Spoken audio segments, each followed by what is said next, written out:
ஒரு ஊரில் ஒரு ராஜா இருந்தார். அந்த ராஜாவுக்கு ஒரு இளவரசி இருந்தாங்க. அந்த இளவரசிக்கு திருமணம் செய்து வைக்கலாம் அப்படின்னு சொல்லி அவர் முடிவு செய்தார். அதனால் அங்கே இருக்கிற எல்லா மாவீரர்களையும் அழைத்தார். அதே மாதிரி மாவீரர்கள் வந்தாங்க. வந்ததுக்கப்புறம் அந்த ராஜா அந்த இளவரசியை ஒரு அறையில் வச்சு பூட்டிட்டார்.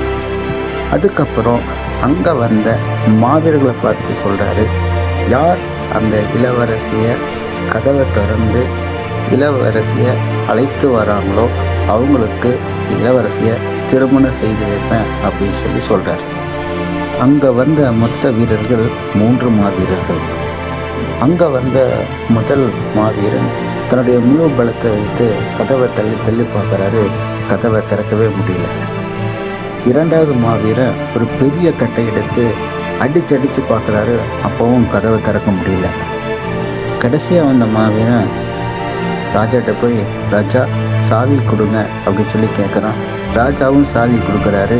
அந்த 3வது வந்த மாவீரன் அந்த கதவை திறந்து ராணியை அழைத்து கொண்டு வரான்.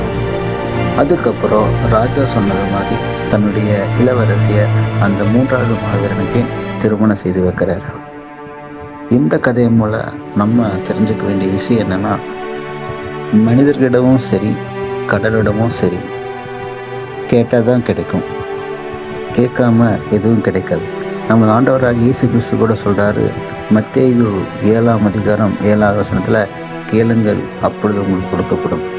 இனிமேலாவது நமது ஆண்டவராக இயேசு கிறிஸ்துவிடம் விசுவாசத்தோடு கேட்போமா?